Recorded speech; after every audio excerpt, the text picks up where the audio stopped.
Doctor अस्मा नसीम माहिर वबाई अमराज SIUT से मुंसलिक हैं, हमारे साथ मौजूद होंगी। आपके लिए हमारी टेलीफोन लाइंस अब से जनाब ओपन हैं और आप अपने सवालात हमें लिख कर भेज सकते हैं। बहुत शुक्रिया डॉक्टर अस्मा। डॉक्टर अस्मा, हम बारहा ये बता रहे हैं लोगों को कि सिर्फ एहतियात से ही बचा जा सकता है, लेकिन फिर वो जो कहानियाँ सोशल मीडिया पे लोग वीडियो के ज़रिए शेयर करते हैं कि हम इतनी एहतियात कर रहे थे और हम ग्रॉसरी भी 3 दिन बाद घर में लाते थे और हम सैनिटाइज और धोना और कपड़े अलग से धोना बाहर वाले, उसके बावजूद भी हमें कोरोना वायरस हो गया, तो ये क्या है? तो इस मौजू को ज़रा एड्रेस करें। कहीं तो कोई बेहतियाती हुई होती है या कोई ना कोई और शख्स घर में वायरस लाता है तो ये वायरस आता है ना, क्योंकि ऐसे केसेस रिपोर्ट हुए हैं कि जनाब मैं तो 2 महीने से घर से बाहर नहीं निकला, मुझे कैसे हो गया ये वायरस? जी बिल्कुल, आप बिल्कुल सही कह रहे हैं कि ऐसा भी हुआ है, लेकिन देखिए 80 to 90% यही हुआ है कि लोग बाहर निकले हैं, मास्क नहीं पहना या हाथ सही से नहीं धोया और बहुत रश में चले गए और वहाँ से कोरोना वायरस लग गया, या ज़्यादा रश की जगह पे या बहुत सारे लोग इकट्ठे हो गए तो वहाँ पर पहुँच गए। लेकिन ये भी हुआ है कि लोग घर पे ही थे और उनको हो गया। देखें अब कोरोना वायरस जो है वो कम्युनिटी में बहुत ज़्यादा फैल गया है। अच्छा, और आपको ये भी पता है कि जो है बहुत सारे लोगों को वायरस बैठा होता है नाक में, लेकिन उनको कोई अलामात नहीं होती। तो ऐसे लोग शायद घर में भी हों और कोई आपका काम करने वाला हो, कोई आपका दोस्त हो जिससे आप मिले हों और आपको पता ही ना हो, ना ही उस दोस्त को पता हो कि उसको वायरस उसके नाक में मौजूद है और फिर वो आपको लगा सकता है। तो ये तो है, ये तो जो है ना, अब किसी का, मैं कहूँगी कि अब तो बाहर जाना अंदर आना ज़रूरी बहुत है जैसे आप कह रहे हैं, लेकिन अब वो इस कदर जो पिछले दिनों हमने बेहतियाती की, इस कदर फैल चुका है कि एहतियात तो है ही है, लेकिन स्टिल अब हर एक को कहीं ना कहीं किसी ना किसी फैमिली में ज़रूर कोरोना वायरस डिटेक्ट हो रहा है। हाँ बिल्कुल, ख़ानदान में, मोहल्ले में। अच्छा डॉक्टर साहबा, ये भी आपसे जानना चाहेंगे कि हमारे इर्द गिर्द बहुत से ऐसे केसेस हमारे ही फ्रेंड्स एंड फैमिली में आ रहे हैं जिनको ऑक्सीजन सिलेंडर की, इफ़ नॉट ICU तो ऑक्सीजन सिलेंडर की तो ज़रूर ज़रूरत पड़ रही है। तो क्या ये रेशो हमारे यहाँ बहुत ज़्यादा है या फिर वैसे तो आपको पता है ना, हमारे यहाँ तो हुकूमती मौक़िफ़ ये रहा है कि आधे से ज़्यादा लोगों को तो पता ही नहीं रहेगा, लेकिन हम खुद बहुत से ऐसे लोगों को जानते हैं जिनको ठीक ठाक पता लगाया है इस वायरस ने, लगाया उन्हें लग पता गया। इनफैक्ट बिल्कुल सही कह रहे हैं आप। देखें पहले तो ये था ना कि समझें फॉर एग्जाम्पल पहले 10 लोग इन्फेक्ट होते थे और जिसमें से अगर हम 2% कहें तो चलें 2 लोग को बहुत सीवियर इन्फेक्शन होता था। लेकिन अब मसला ये है ना कि अब 50 लोग इन्फेक्ट हो रहे हैं, तो 50 लोग इन्फेक्ट हो रहे हैं तो उसका 2% ले लें, तो लिहाजा अब आपको ज़्यादा सीवियर लोग सीवियर इन्फेक्शन के साथ नजर आते हैं। क्योंकि देखें माइल्ड इन्फेक्शन हुआ, जुकाम नज़ला खांसी हुआ, जिस्म में दर्द हुआ, खुद ठीक हो गया, किसी ने किसी से पूछा भी नहीं। लेकिन अब जो है चूँकि ज़्यादा इन्फेक्शन हो गया है, ज़्यादा फैल गया है, तो ज़्यादा सीवियर लोग आ रहे हैं, जो पहले भी सारी दुनिया वाले कहते थे फ्लैटनिंग द कर्व, इसी की बात थी ना कि हम जो है इन्फेक्शन को कम फैलाएं ताकि सीवियर इन्फेक्शन ना हो। अब सीवियर इन्फेक्शन हो रहे हैं, जैसे आप कह रहे हैं, हर एक घर में, हर एक महल्ले में कोई ना कोई ऐसा है जिसको जो है बहुत सीवियर निमोनिया हो रहा है और उसको ऑक्सीजन की जरूरत पड़ रही है। तो यू आर राइट, अब हमारे हॉस्पिटल्स में भी ज़्यादा सीवियर लोग हैं। अब हम जो हैं, अगर हमारे पास 50 मरीज हैं तो इसमें से 40 ऐसे हैं जिनको ऑक्सीजन की जरूरत है। अब ये हालात हो गए हैं, तो ये एक खौफनाक सूरत हाल है और अब वाकई लॉकडाउन की शदीद ज़रूरत है ताकि मजीद और ना फैलें और ये मजीद सीवियर ना हो।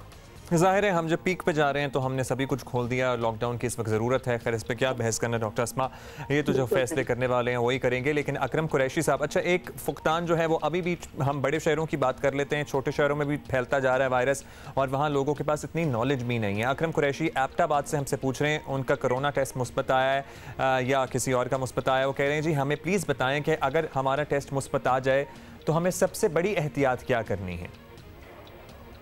देखिए, आपका अगर मुस्बत आ गया है और आपकी तबीयत ठीक है, आपको ज़्यादा तकलीफ नहीं है, हल्का फुल्का बुखार है या हल्का फुल्का जिस्म में दर्द है, तो बस आप जो है घर में रहें, किसी से ना मिलें, अलग कमरे में रह लें, अपने इवन घर वालों से भी ना मिलें ताकि आपका इन्फेक्शन दूसरों का ना फैले। और यही सबसे बड़ी एहतियात है। सबसे बड़ी एहतियात ये है कि आप कहीं ना जाएं। बस ये मुश्किल काम है, अपने आप को अलग कर लें और ये बहुत मुश्किल काम है, कहने में आसान लगता है। अच्छा डॉक्टर अस्मा, एक और सवाल, जो बड़ी उम्र के लोग हैं, 50 भी हम नहीं करते, जो 60 से उम्र की ब्रैकेट के लोग हैं, खुदा न खास्ता उनको, क्योंकि we are all concerned about our parents, our grandparents, अगर उनको ये वायरस होता है तो क्या फेटल ही साबित होगा या रिकवरी के उसमें भी परसेंटेज बहुत अच्छी है? देखिए, रिकवरी के चांसेस बिल्कुल हैं। हमने 80 ईयर्स के बाबा को भी घर भेजा है, 70 ईयर्स की खातून को भी घर भेजा है ठीक करके। तो मतलब रिकवरी के चांसेस ऐसा नहीं है कि बिल्कुल डेथ सेंटेंस, लेकिन सीवियर इन्फेक्शन हो सकता है। अगर आपके पास आपके घर में वालिदैन हैं और जो के वालिदैन या बड़ी उम्र के लोग, तो उनको बहुत गौर से देखते रहिए, उनको वॉच करते रहिए, उनसे देखते रहिए वो खांसी तो ज़्यादा नहीं हो रही है, उनको सांस तो नहीं फूल रहा।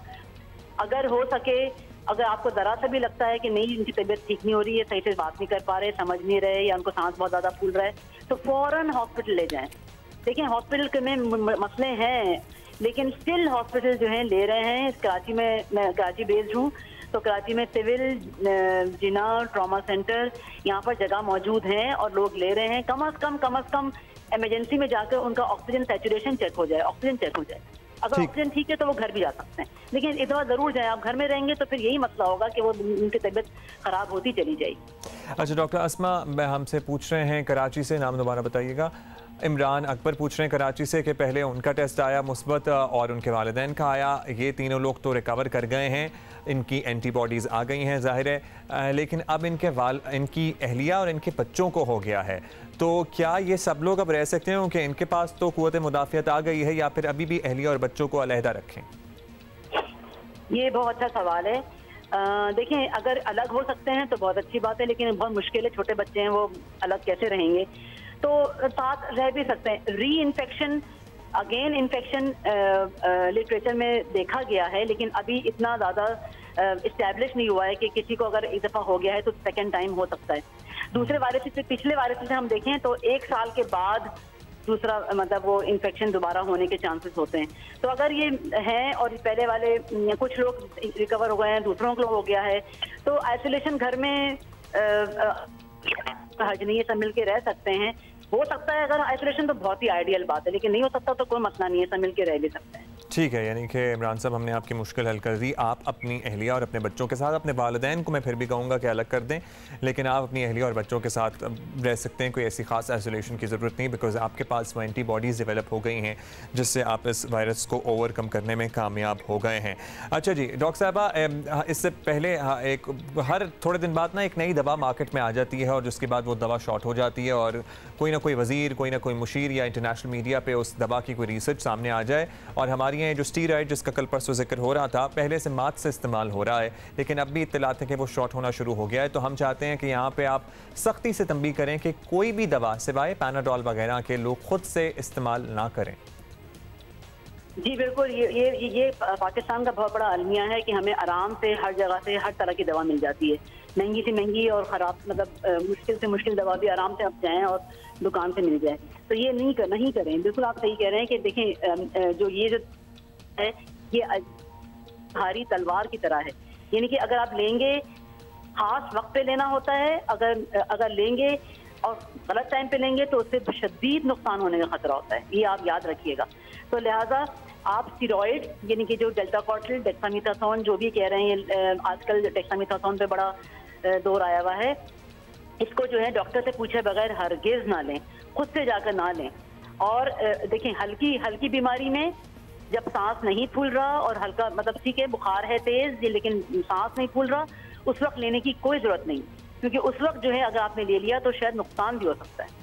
तो लिहाजा आप जो हैं ये डेक्सामेथासोन, जो मीडिया, सोशल मीडिया का ये बड़ा मसला है कि ये हर चीज़ बता देता है, जिसमें अच्छाई भी है लेकिन ये बुराई भी हो जाती है कि फिर लोगों को कुछ ज़्यादा ही पता चल जाता है। तो ये जो है समझदारी का मुताबिक यही है कि ठीक है आपको मालूमात हासिल हो गई हैं, लेकिन आप डॉक्टर से ज़रूर रुजू करें कि ये दवा लेनी चाहिए कि नहीं लेनी चाहिए। अच्छा, एक सवाल हम ये ज़रूर करना चाहेंगे डॉक्टर साहब, क्योंकि ये जो बीमारी है इससे मेंटल हेल्थ भी बड़ी एसोसिएटेड है। एक तो आपकी क़ुव्वत मुदाफ़ियत से भी और एंग्जाइटी और पैनिक अटैक्स में भी। किसी को खुदा न खास्ता शक भी हो जाए कि उसे कोरोना वायरस है तो बहुत से लोगों को मैंने देखा है कि उन एंग्जाइटी और पैनिक अटैक में सांस आना बंद हो जाता है, हालांकि उनको एज सच कोई सांस की तकलीफ होती नहीं है। तो इसको कैसे ओवरकम करें और कैसे पता लगे कि ये एंग्जाइटी अटैक है या वाकई शॉर्टनेस ऑफ ब्रेथ है, क्योंकि बहुत से लोगों को एंग्जाइटी में भी शॉर्टनेस ऑफ ब्रेथ हो जाती है। हाँ, ये तो आपने बहुत अच्छा सवाल पूछा। देखिए, ये वायरस दूसरे वायरसेस की तरह ही है। जैसे डेंगू वायरस था, जब डेंगू वायरस आया था, जबकि जो है पोस्ट वायरल डिप्रेशन और पोस्ट वायरल वीकनेस बहुत ज़्यादा थी लोगों को, और अभी भी होती है। इसी तरीके से इस वायरस में भी ऐसी है, पोस्ट वायरल वायरस के बाद इस कदर वीकनेस होती है कि खड़ा नहीं हुआ जा रहा, या फिर वायरस के दौरान ही इस कदर डिप्रेशन हो जाता है कि लगता है कि बस दुनिया खत्म हो गई। तो ये जो है ना, ये लोग नखरे नहीं कर रहे होते, ये वायरस का इफेक्ट भी हो सकता है। वायरस जो है वो डिप्रेशन कराता है, इसका एक साइन एंड सिम्टम ये भी है। तो देखें, इसमें ये है कि जो है एक तो जो है डॉक्टर से जरूर बात करें, किसी न किसी डॉक्टर से बात करें, किसी समझदार आदमी से बात करें, अपना मसला बताएं, दिल में ना रखें, और परेशान बिल्कुल नहीं हो। अगर आपके पास कोई कोमॉर्बिड नहीं है, आप डायबिटिक नहीं है, आप ओबीस नहीं है, आप हाइपरटेंसिव नहीं है, तो वायरस आपको ठीक तो कुछ दिन के तबीयत खराब करेगा, लेकिन फिर ठीक हो जाएगा। इस वायरस में चूंकि इसमें इम्यूनिटी नहीं है हमें, तो लिहाजा इसमें बहुत लंबा हो रहा है, 2-3 हफ्ते तक बुखार चल रहा है टाइफाइड की तरह। मुझे परेशान नहीं होना है। आहिस्ता से अल्टीमेटली हमने देखा है लोग रिकवर कर जा रहे हैं। हमारे पास तो रिकवर करके वापस आकर काम भी करने लगे हैं लोग बहुत सारे। तो लिहाजा इसमें बहुत परेशानी की बात नहीं है। हाँ, अलबत्ता अगर सांस फूल रहा है तो फिर यकीनन थोड़ी सी परेशानी है, उसमें भी हमने देखा है कि रिकवरी होती है।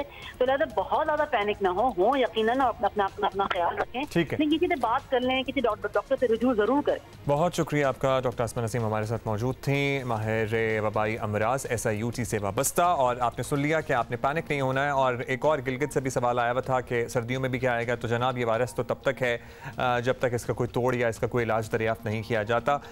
सो yes, it is going to be there, stay there. तो हमें इसके साथ ही एहतियात के साथ जीना सीखना होगा।